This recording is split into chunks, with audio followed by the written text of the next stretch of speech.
जी जी। नमस्कार, मैं हूं अजय प्रकाश और आप देख रहे हैं जनज्वार। बिहार में कल एक बड़ा छात्रों का आंदोलन हुआ।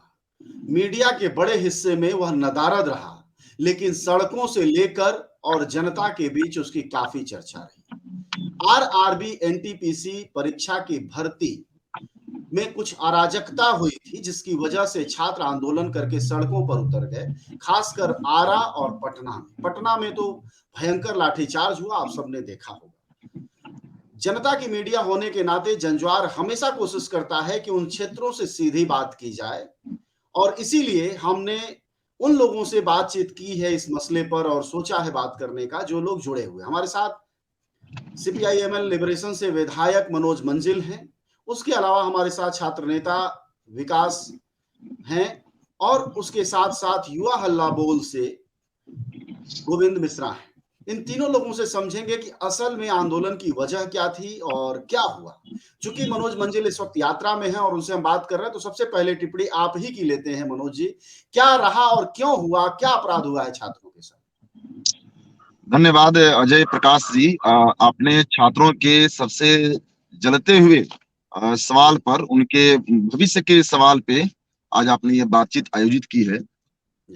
कल पटना में और आरा में हजारों छात्र जो रेलवे के पिछले 4 सालों से ग्रुप डी की तैयारी कर रहे थे, 2019 में केंद्र सरकार ने 1,37,100 से ज्यादा वैकेंसी निकाली थी।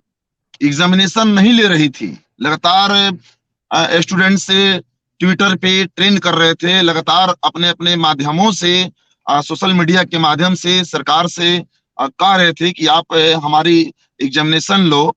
बहुत सारे स्टूडेंट्स वैसे थे जिनके 2-3 साल ही उम्र बची थी कि हमारी उम्र चली जाएगी, हमारे भविष्य का खून हो जाएगा, हमारे जो सपने हैं हमारे आंसुओं में बह जाएंगे। तो लगातार ये छात्रों की कोशिश चल रही थी। और तब जाकर के दबाव में 23 फरवरी को ग्रुप डी की एग्जामिनेशन का घोषणा हुआ। डेट सरकार ने अनाउंसमेंट की, लेकिन कल अचानक उसके जो नोटिफिकेशन 2019 में था कि केवल पीटी का एग्जामिनेशन होगा, इसके बाद फिजिकल और मेडिकल होता है, फिर ज्वाइनिंग होती है, और रेलवे के इतिहास में ग्रुप डी की बहालियां ऐसे ही होती है। तो फिर आपने निकाला कि फिर हम मेंस भी लेंगे, सीबीटी टू लेंगे। अब आप सिपाही का बहाली कर रहे हो और एग्जामिनेशन आप लेंगे आईपीएस लेवल का, आप एग्जामिनेशन लेंगे बहुत हाई लेवल का, जो एनटीपीसी का लेवल है उससे भी हाई लेवल का आप कर देंगे। तो वो जो चर्चा है कि अचानक जो गुस्सा फूट आया, मेरे समझ से अचानक के गुस्सा का सवाल नहीं है। ये जो मोदी सरकार के 2 करोड़ रोजगार के जो वादे थे, और लगातार तमाम बैंक हो, रेलवे हो, एलआईसी हो, पुल हो, ये तमाम चीजों का, तमाम जितनी भी 75 सालों में, आजादी के 75 सालों में देश के कई पीढ़ियों के मेहनत और कुर्बानी से जो चीजें हासिल हुई हैं, जो नौकरियों के अवसर पैदा किए गए, जो संस्थान खड़े किए गए, लाखों करोड़ों लोगों का वो जिंदगी था, वो भविष्य था, और देश के विकास में उनकी अहम भूमिका थी। उन संस्थानों का है भूमिका, अभी भी है। और उसमें सबसे बड़ा रेलवे है, दुनिया के सबसे बड़ा नियोक्ता है, भारत का सबसे बड़ा नियोक्ता है, सबसे ज्यादा उसमें सरकारी नौकरी है। मसला था, तो जो कारण था आंदोलन का, या कहें कि सड़कों पर उतरने का, वो आपकी बात से समझ में आ रहा है कि छात्रों के साथ वादा खिलाफी हुई और गड़बड़ी हुई। मैं ये ये जो जानना लंबे चाहता समय हूं कि से आप छात्रों के विधायक मन में हैं जो वहां से, एक आक्रोश सवाल था, ले लीजिए। अजय विधायक हैं जी, वहां से, नीतीश सरकार का इस पूरे मूवमेंट को लेकर क्या रवैया है कल से अब तक? क्या वही मैं कहेंगे? कह रहा हूं कि ये जो 19 लाख रोजगार का वादा भी बिहार में नीतीश जी ने किया था चुनाव में, और अभी तक 1.5 साल हो गए, इस दिशा में 19 लाख रोजगार मुहैया कराने की दिशा में कोई पहलकदमी नहीं है, कोई उनकी दिलचस्पी दिखाई नहीं दे रही है। लाखों स्कूली शिक्षकों के पद खाली पड़े हैं, विश्वविद्यालयों में पद खाली पड़े हैं, ब्लॉक में कर्मचारियों के पद खाली पड़े हैं, कृषि विभाग से लेकर के इंजीनियरों के पद खाली पड़े हैं, हर विभाग में पद खाली पड़े हैं। मेरा कहना है कि जो ये लंबे समय से सरकार की वादा खिलाफी और धोखा झेलते आ रहे हैं बिहार और देश के नौजवान, और उनके मन में जो गुस्सा था, जो आक्रोश थी, वो कल आरा और पटना के रेलवे पटरी पे वो गुस्सा धधक उठा और सरकार को छात्रों के, नौजवानों के गुस्सों का सामना करना पड़ा। मैं ये बात कहना चाह रहा हूं। और सरकार क्या तरीका अपना रही है, ये डेमोक्रेटिक आंदोलन है, पीसफुल प्रोटेस्ट है। और इसके साथ कोई भी रेलवे के जनरल मैनेजर हो, रेलवे बोर्ड के कोई बड़े अधिकारी हो, मिनिस्टर हो, अभी तक कोई बयान नहीं आ रहा है, सिवाय इसके लाठी चलाओ, सिवाय इसके दमन ढाओ, आंसू गैस के गोले छोड़ो, उन पर एफआईआर लॉन्च करो, उनको जेल में डालो, उन पे उनको लात से कुचलो, उनको बुट मारो, लाठी मारो, सिवाय। तो लगातार आज भी बिहार के लगभग गया से लेकर के, बक्सर से लेकर के, फतुहा से लेकर के, नालंदा से लेकर के, अभी आरा में फिर से छात्र जुट रहे हैं। हम लोग डीआरएम ऑफिस से एक मेमोरेंडम दे करके कि रेलवे बोर्ड और रेलवे मंत्रालय को आप पहुंचाइए। अगर आप पे 2 दिन के अंदर कोई ठोस आश्वासन नहीं मिलेगी, ये जो रेलवे ग्रुप डी की जो नोटिफिकेशन है सेकेंड एग्जाम लेने का, सीबीटी 2 एग्जामिनेशन लेने का, सरकार उसे उस नोटिफिकेशन को वापस ले और जो एनटीपीसी का रिजल्ट आया है उसको, उसका रिवाइज्ड रिजल्ट दे और रेलवे बहाली कैलेंडर निकाले। अगर 2 दिन के अंदर ये हमारी मांग नहीं मानी जाएगी तो फिर से आरा रेलवे स्टेशन पे, और मैं समझता हूं कि बिहार और देश में हजारों हजार छात्र वहां उतरेंगे। छात्रों के जीवन मरण का सवाल है, छात्रों को लड़ने और लाठी खाने के अलावा कोई विकल्प नहीं रह गया है, सरकार ने कोई विकल्प नहीं छोड़ी है। इसलिए निश्चित तौर से ये आंदोलन बिल्कुल जिंदादिली के साथ लड़ी जाएगी और जीती जाएगी। और हुकूमत के लाठी में, इतिहास गवाह है, हुकूमत के लाठी में युवा आंदोलन को दबाने की ताकत नहीं है। हुकूमत के दमन तंत्र में ये रेलवे आंदोलन को, नौजवानों के रोजगार के आंदोलन को, ग्रुप डी के एनटीपीसी के छात्र आंदोलन को सत्ता के दमन तंत्र में खामोश कर देने की ताकत नहीं है। सरकार को पीछे हटना होगा और छात्रों की मांगे माननी होगी। और आगे टिप्पणी लेंगे, थोड़ा इन लोगों से जानकारी लेते हैं। हमारे साथ 2 छात्र नेता जुड़े हुए हैं। विकास आइसा से हैं, बिहार में ही रहते हैं, पटना में। कल विकास जो आंदोलन हुआ और उस आंदोलन की जो स्वरूप हुआ और जो वीडियो फुटेज आ रहे थे, काफी डरावने थे। एक लड़के का वीडियो फुटेज है, रो रो के कह रहा है हमने किसी को नहीं मारा पीटा। ये स्थिति हुई क्यों आखिर? अजय जी, बहुत बहुत शुक्रिया कि अभी जो ज्वलंत मुद्दे हैं रेलवे आरटीपीसी का, उस पर आप एक बातचीत रख रहे हैं ताकि आम छात्रों के बीच जाए। इसमें पुलिस प्रशासन के पास काफी समय था कि जो छात्रों के मांग थे उस पर वो एक नेगोशिएशन में जा सकते थे, बातचीत करवा सकते थे। लेकिन पुलिस की जो रवैया रही, सरकार का जो रवैया रहा, इस पर बहुत निराशाजनक और छात्र विरोधी रहा। कहिए तो लगभग 11 घंटे छात्र जो थे, और उसमें सारे छात्र अभ्यर्थी थे जिन्होंने रेलवे एनटीपीसी का एग्जाम दिया है। वैसे लोग जो इस दौर में, जहां अभी भारत में बेरोजगारी 45 वर्षों के रिकॉर्ड में सबसे ज्यादा चरम पर है, और हमारे साथी ने कहा कि रेलवे एक बड़ा हब है। खास करके आप उत्तर भारत में देखेंगे, बिहार में देखेंगे, तो एक बड़ा सेक्शन जो मध्यवर्गीय वर्किंग क्लास है, वो रेलवे में एक नौकरी को लेकर बहुत मतलब उसका एक जरूरत भी है और उसके अंदर चिंता भी रहता है कि कहीं एक नौकरी हो जाए, क्योंकि यहाँ का शैक्षणिक इंफ्रास्ट्रक्चर भी बहुत खस्ता हाल है। तो लोगों को लगता है कि रेलवे में एक नौकरी हो जाएगी। तो वहां पर छात्र 11 बजे से जुटने लगे थे, और जुटान शुरू में 250-300 रही, लेकिन उसके बाद उसमें जो हम उस आंदोलन में मैं भी था, फिर लॉज से छात्र निकलने लगे, क्योंकि वो गुस्सा बहुत स्वाभाविक था और एक दिन का गुस्सा नहीं है। समझिए कि 2019 में ये रेल मंत्रालय ठीक चुनाव से पहले 21 बोर्ड अलग अलग, जिसमें आप समझिए कि स्टेशन मास्टर, गार्ड, पीसी आदि 7 पद, उसके लिए वैकेंसी निकालते हैं। और वैकेंसी में तब जो है कि 28/12/2020 को ये पहली परीक्षा होती है। उसके बाद कोरोना के कारण इसका परिणाम टल गया।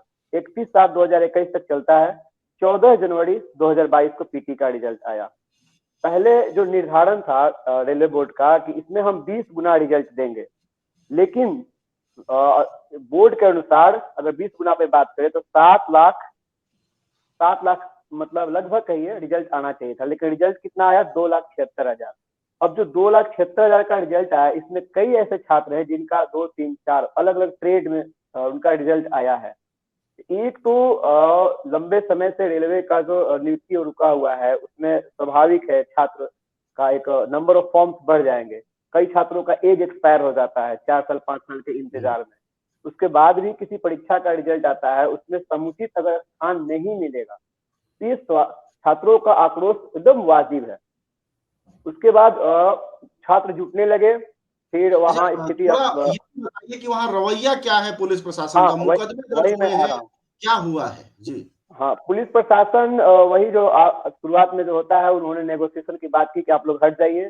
छात्रों का सिंपल डिमांड था कि आप लॉ एंड ऑर्डर देखते हैं, देखिए, लेकिन हमारी बात रेलवे मिनिस्टर से आप लाइव कॉन्फ्रेंस करवाइए।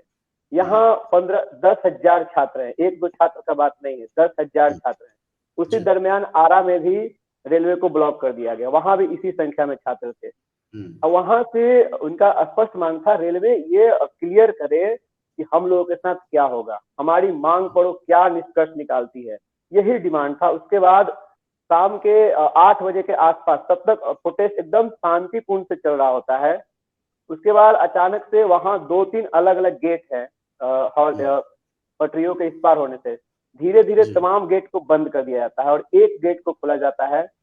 फिर उधर से पुलिस फोर्स आ जाती है, सारे डीएम एसपी सारे जो अधिकारी आते हैं और धड़ाधड़ बिना कोई सूचना कि आपको अलग किया जा रहा है, आप डिस्पर्स हो जाइए, जो आमतौर पर प्रोटेस्ट में होता है, और धड़ाधड़ आंसू गैस के जो गोले हैं वो दागने शुरू किए जाते हैं। सैकड़ों आंसू जो गैस के गोले वो दागा जाना शुरू हो गया। उसमें जो अफरा तफरी मचती है, कम से कम कुछ नहीं तो सैकड़ों छात्र हैं जो घायल हैं, जिनको बहुत ज्यादा चोटें आई हैं। रात होने के कारण फुटेज अब आ रहा है अलग अलग। उसके बाद इनके आगे जो छात्र आए, छात्र थे, वहां के लोकल नागरिक थे, सबको ये पीटना शुरू कर देते हैं, कोई ये नहीं। और वो स्थिति ये हो जाती है कि पूरा जो राजेंद्र नगर टर्मिनल जहां पर प्रोटेस्ट चल रहा था, शांतिपूर्ण चल रहा था, वो पूरा उस इलाके में एकदम अफरा तफरी का माहौल बन जाता है। और पुलिस ने ही छात्रों को कहिए तो भड़काया भी। इधर से पहले पुलिस पत्थरबाजी भी शुरू की, फिर छात्रों ने वो, उसमें एक दो छात्र होते हैं, लेकिन पुलिस लाठीचार्ज, पत्थरबाजी, आंसू गैस जब चलने लगे, उसमें कई छात्रों का, तो मैं खुद उसमें था, एकदम से दम घोटू जगह, सिर्फ एक जगह, समझिए तो जालियांवाला बाग आप समझिए कि एक गेट है और अंदर 5,000 10,000 छात्र हैं, कैसे निकलेंगे? सब एक दूसरे पे नौकरी मांगने गए छात्रों के साथ जो कह रहे हैं कि हमें वाजिब हक दो, जिस तरह से तुमने परीक्षा ली है वैसे रिजल्ट दो। गोविंद, आप हमारे साथ जुड़े हुए हैं युवा हल्ला बोल से। आप लोग लगातार बिहार में नौकरियों के लिए आंदोलन या उनके सवाल को उठाते रहे। ये विकास और मनोज मंजिल जी ने जो बातें कही, उसी को आगे बढ़ाते हुए कि ये जो सरकार का रवैया है, कहीं ऐसा तरीका तो नहीं ढूंढ लिया है, कुछ बवाल कटवा दो, नौकरी दो ही ना, कभी पेपर लीक कर दो, कभी हाई कोर्ट से स्टे दिलवा दो, कभी रिजर्वेशन के पेचिस में फंसा दो। कोई ये तरीका तो नहीं है कि चूंकि लोग रोजगार मांगेंगे इसलिए रोजगार निकाल दो, उसके बाद किसी ना किसी तरह से भर्ती होने ही नहीं देनी है। कुछ ऐसा लगता है आप लोगों को भी?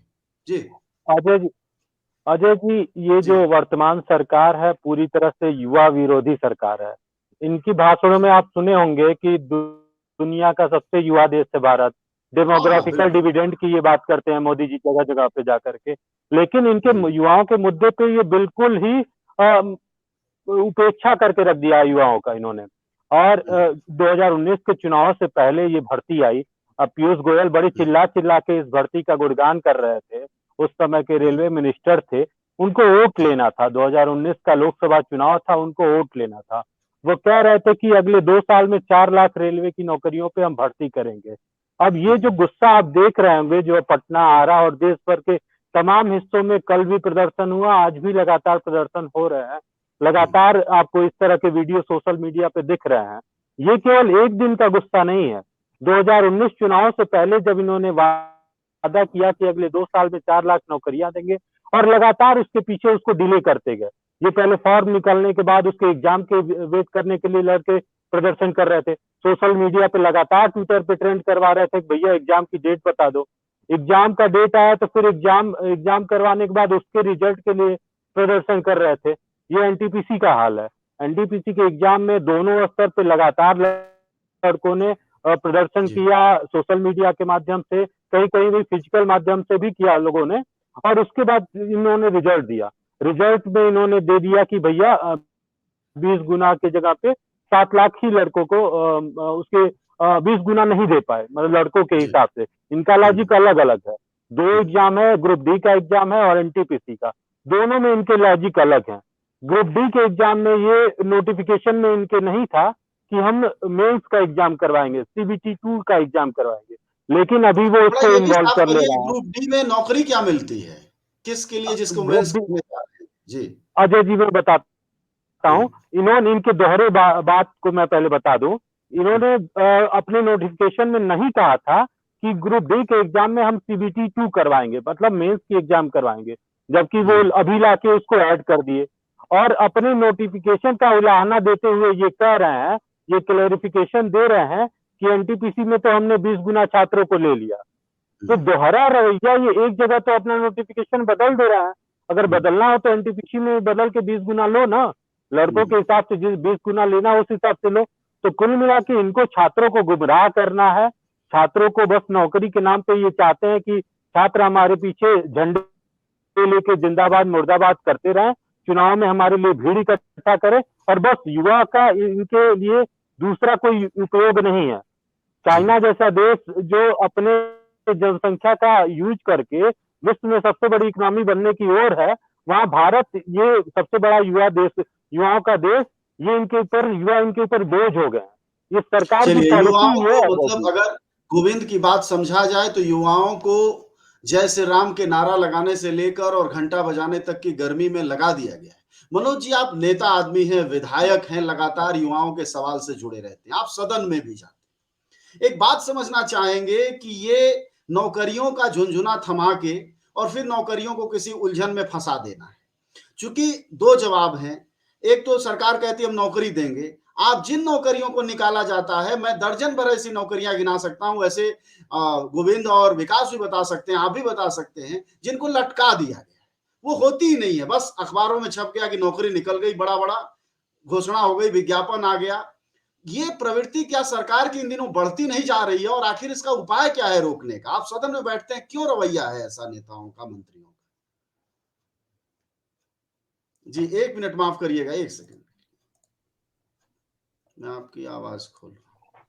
जी ये चाहते हैं रेलवे, बैंक, शिक्षा का क्षेत्र हो, स्वास्थ्य का क्षेत्र हो, कृषि का क्षेत्र हो, देश के तमाम खान खदान, तमाम देश के जो कल कारखाने हैं, तमाम जो श्रम अधिकार है, रोजगार का अधिकार है, सरकार अंबानी अडानी को देना चाहती है, अंबानीकरण करना चाहती है, निजीकरण करना चाहती है।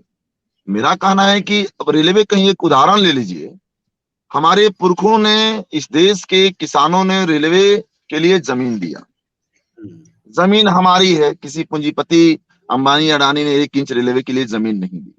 और रेलवे के पास, हवाई अड्डों के पास, बंदरगाहों के पास से आप देखेंगे सेना के पास जमीन है, तो रेलवे की जमीन चाहिए अंबानी अडानी जैसे लोगों को।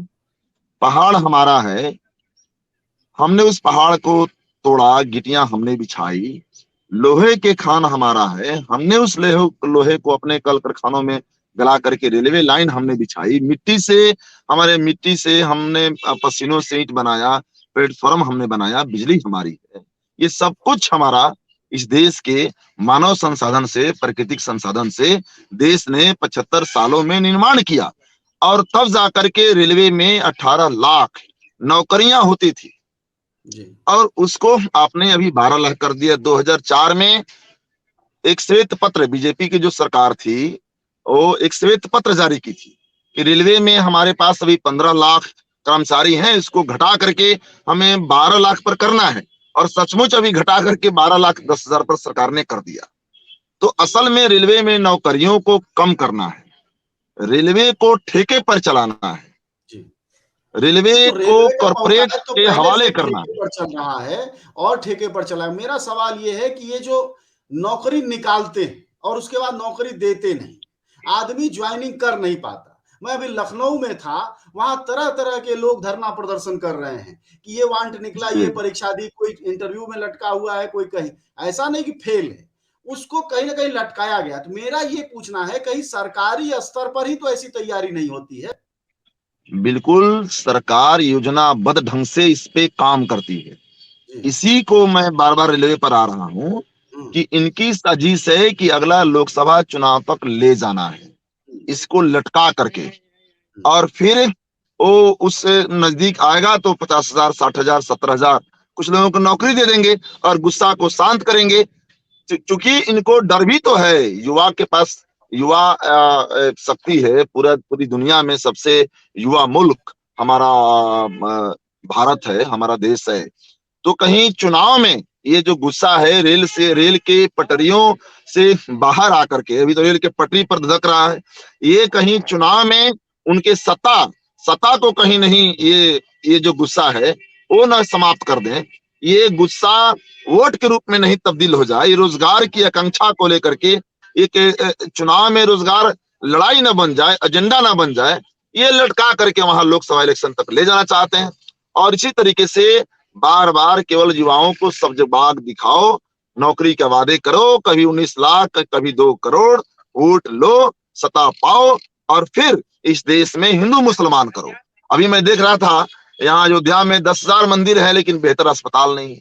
तो इनको शिक्षा, इनको रोजगार, इनको स्वास्थ्य, इनको किसान, कृषि कुछ नहीं। और ये चाहते हैं कि हम राजद्रोह का मुकदमे कर देंगे, हम लाठी चला लेंगे, हमारे पास बंदूकें हैं, दमन तंत्र है, निपट लेंगे।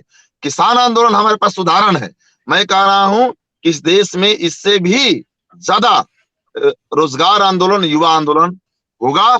और आज भी भगत सिंह जिंदा है। आप देख लीजिए, भगत सिंह का नाम लेकर के इंकलाब जिंदाबाद के नारे लगाते हुए देश के युवा आंदोलन कर रहे हैं। और हम लोग अजय जी, हम लोग केवल विधायक हैं, ठीक है विधायक हैं, लेकिन केवल हम लोग फ्लैट में और विधानसभा तक सीमित रहने वाले नहीं है।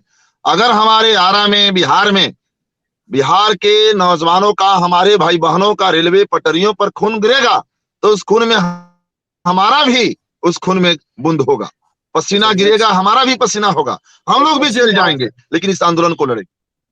बहुत अच्छी बात है। बहुत चंद विधायक होंगे जो इस जज्बे और इन बातों के साथ होंगे, क्योंकि विधायक लोग तो आजकल इन बातों को करते ही नहीं हैं। खैर, हम विकास के पास चलते हैं और विकास से एक सवाल करते हैं, जानने की कोशिश करते हैं कि विकास ये बताइए कि अगर जो बात मनोज मंजिल कह रहे हैं या जो आंदोलनकारी लोग कह रहे हो कि हमारे 2 दिन में हमारे सवालों का जवाब दो, डीआरएम और रेल मंत्रालय हमारी चीजों को क्लियर करे, आरआरबी एनटीपीसी की परीक्षा को अगर नहीं करेगा तो छात्रों का क्या मूड है? क्योंकि बिहार अपने आप में आंदोलन की भी बड़ी जगह है। आंदोलन हिंसक और हो सकता है। अभी तो पुलिस की लाठियां लोगों ने खाई हैं, सामने से भी जवाब दे सकते हैं। ऐसी क्या स्थितियां बन रही हैं, या छात्र अभी कोशिश करेंगे कि नहीं जी हमारी बात हो जाए? देखिए, बिहार के अगर संदर्भ में हम बात करें, पहला आंदोलन रेलवे एनटीपीसी के खिलाफ बिहार में शुरू हुआ, और बिहार में इसके साथ साथ देश भर से सोशल मीडिया पर भी ये प्रोटेस्ट हुआ था। लगभग 8 मिलियन छात्रों ने ट्वीट किया था। रेलवे एनटीपीसी 1 कैंडिडेट 1 रिजल्ट, उसमें कम से कम 2.5 से 3 लाख ट्वीट मिटाए भी गए थे सरकार के द्वारा। उसके बाद जब वहां कोई नहीं सुना तो बिहार का जो छात्रों का गुस्सा था वो उबाल लाया। और बिहार की बात करें, देखिए बिहार, इसमें कोई दो राय नहीं कि आंदोलन की ये जमीन है, बिहार आंदोलन की जमीन है। चाहे नक्सलबाड़ी आंदोलन का केंद्र हो, भोजपुर आंदोलन का केंद्र हो, या जेपी नारायण मूवमेंट का केंद्र हो, छात्र यहाँ के एकजुट सत्ता के विरोध में हुए हैं समय समय पर। और ये जो आंदोलन है, एक खास संदर्भ में एक खास सवाल को अगर देखें तो इसमें अब एक नया जो सवाल जुड़ गया है, और ग्रुप डी का CBT 1 CBT 2 एग्जाम का पैटर्न, ये पैटर्न यहाँ के छात्र बर्दाश्त नहीं करने जा रहे हैं। क्योंकि जब मैं प्रोटेस्ट पर था तो वहां पे वो छात्र इस नारे को भी अपने प्रोटेस्ट में शामिल कर लिए कि CBT 1 CBT 2 नहीं चलेगा। इसका संदर्भ आप समझिए कि वो समझ रहे हैं कि CBT 1 CBT 2 लाने का मतलब आप एग्जामिनेशन प्रक्रिया, ज्वाइनिंग, उसको डिले करेंगे, डिले कर 2025 तक ले जाएंगे, फिर वहां चंद नौकरियां देंगे और फिर जो है कि मामला को सॉर्ट आउट कर लेंगे। तो बिहार से अब आज देखिए कि बिहार शरीफ और नालंदा में रेलवे रोकने की खबर आ रही है। कई सारे मैसेज सर्कुलेट हो रहे हैं, गया, बिहटा और मुजफ्फरपुर, ये सब रेलवे को जाम करने का कई सारी बातें चलने लगी है। ये आंदोलन एक स्वतः स्फूर्त आंदोलन है और हो भी क्यों ना, रोजगार का सवाल एक बड़ा सवाल है इन दिनों बिहार के छात्रों को। समझिए कि लाखों लोग बिहार के जो वैकेंसियों की मैं बात कर लूँ इसके संदर्भ में, कोई ऐसा वैकेंसी नहीं है जो अभी तक कंटिन्यूअस वे में पूरा किया गया है। अभी बिहार में जो शिक्षकों की बहाली चल रही है, पूरे 3.5 लाख बिहार में शिक्षकों के पद खाली हैं, लेकिन वैकेंसी कितनी की आती है? 37,000, 32,000 ऐसे करके। कई सारे हैं, रेलवे, दरोगा, एसएससी, फिर कार्यपालक सहायक, अभियंत्रण, इंजीनियरिंग का, डॉक्टरों का अपना एक अलग यहाँ सवाल रहता है। शिक्षकों का पूरे पटना विश्वविद्यालय में, बिहार के तमाम विश्वविद्यालय को छान मारिए, कहीं शिक्षक नहीं है, कर्मचारी नहीं है। तो आखिर जो छात्र पढ़ता है, लिखता है, उसमें एकेडमिक इंफ्रास्ट्रक्चर के बाद भी खुद से मेहनत करके जब उसे रोजगार नहीं मिलेगा, आप इन दिनों बिहार का एक पैटर्न जो आ रहा है, छात्र इतने हताश हो चुके हैं कि एसटीटी के मामले में हर महीने कोई ना कोई एक छात्र सुसाइड कर रहा है, ये स्थिति है। लेकिन सरकार के संदर्भ में ये सारे चीज नहीं है। पिछला विकास, एक रिपोर्ट भी आई थी और हो सकता है गोविंद इस बात को बताएं भी, किसानों से भी ज्यादा छात्र आत्महत्या भारत में कर रहे हैं। गोविंद, आपसे आखिरी टिप्पणी लेंगे, समय हो रहा है। वो ये कि लगातार ये सरकार रोजगार की बात करती रही, प्रधानमंत्री के मुंह से 2 करोड़ रोजगार की बात निकली, फिर पकौड़ा तड़ो रोजगार हुआ। अब जो रोजगार निकलता है वो मिलता नहीं है और मुश्किलें बढ़ती जा रही हैं। तो ये जो छात्र आंदोलन होता हुआ दिखाई दे रहा है, ये सरकार हिंदू मुसलमान से तो निपट लेती है, लेकिन अगर ये छात्र आंदोलन बढ़ता है तो आखिरकार ये किस रास्ते में जाता हुआ दिखाई दे रहा है? बिल्कुल, ये सत्ता परिवर्तित करने वाला आंदोलन होगा, जो भी अगर इस तरह का युवाओं का आंदोलन कामयाब होता है तो। और ये अभी वर्तमान सरकार की प्राथमिकताओं में अभी नहीं है। युवाओं को रोजगार देना इनकी प्राथमिकताओं में नहीं है। इनको लगता है कि हम हिंदू मुसलमान के नाम पे वोट पा जाएंगे, इनको लगता है कि हम चीन पाकिस्तान की बात करके वोट पा जाएंगे। जब इनसे इनका मन भर जाता है तो ये जातिगत विभाजन करके उससे वोट पाने की कोशिश करते हैं। लेकिन अब युवाओं की कोशिश ये होनी चाहिए कि इन सबसे ऊपर, हिंदू मुसलमान चीन पाकिस्तान से ऊपर एकजुट होकर के तमाम भर्ती प्रक्रियाओं की, जैसे विकास चर्चा कर रहे थे, शिक्षक भर्ती से लेकर के तमाम पुलिस भर्ती, शिक्षक भर्ती, रेलवे की भर्ती, और इन तमाम भर्ती के छात्रों को एकजुट होना चाहिए। इनको मांग करना चाहिए कि हमारी भर्ती प्रक्रिया समयबद्ध रूप से हो। युवा अल्लाह बोल ने इस पक्ष में काम किया है। हमने एक मॉडल एग्जाम कोड बनाया हुआ है, उसके अनुसार अगर वो मॉडल एग्जाम कोड लागू होता है तो कोई भी भर्ती से उसमें नोटिफिकेशन से लेकर के ज्वाइनिंग तक का पीरियड 9 महीने का होगा। हमारा नारा भी है कि मॉडल कोड लागू करो और 9 महीने में नौकरी दो। तो इस जो असीमित समय तक ये चलता हुआ जो इनका भर्ती प्रक्रिया है वो खत्म होगा। और जरूरत भी है किसी एक रेलवे के एग्जाम की नहीं, हर एग्जाम की समस्या यही है कि तो पहले फॉर्म के लिए आंदोलन करो, फिर एग्जाम के लिए आंदोलन करो, फिर रिजल्ट के लिए आंदोलन करो, फिर रिजल्ट में गड़बड़ी के लिए आंदोलन करो। तो ये परीक्षा से ज्यादा ये परीक्षा हो जाता है जो हमारे धैर्य की परीक्षा होती है। तो छात्रों को एकजुट होना चाहिए। अभी जरूरत है जो एनटीपीसी के छात्र हैं, जो ग्रुप डी के छात्र हैं, वो एकजुट होकर आवाज उठाएं और बाकी जो युवा सुन रहे हैं वो इन छात्रों का सहयोग करें, क्योंकि अन्याय को बर्दाश्त करना सब कुछ नहीं होता है। ये तलवार आपकी गर्दन पे होगा अगर इस समय आप नहीं बोले तो।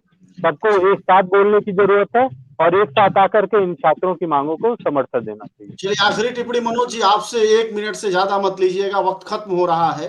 वो ये कि अगर ये बिहार में आंदोलन को सरकार नहीं संभाल पाती और जैसा विकास कर रहे हैं मुजफ्फरपुर, बिहार शरीफ, गया, पटना और जगहों पर बढ़ रहा है, तो जाहिर तौर पर बढ़ेगा। तो क्या आप लोग इस सवाल को अपने जो विधायक हैं या जो नेता हैं, आरएलडी, माफ करिएगा, आरजेडी, और आप लोग इसको उठाएंगे, सदन तक ले जाएंगे? जी, एक छोटी सी टिप्पणी। निश्चित तौर पे सदन में रेलवे हो, बैंकिंग हो, तमाम 19 लाख रोजगार हो, इन तमाम सवालों पे हम लोग सदन में ये रोजगार की आवाज गूंजेगी। और केवल सदन में नहीं गूंजेगी बल्कि जो अभी लड़ाई चल रही है रेलवे में, रेलवे ट्रैक पे हम लोग एमएलए युवा आंदोलन के मोर्चे पर हमारा सेना तैनात रहेगा।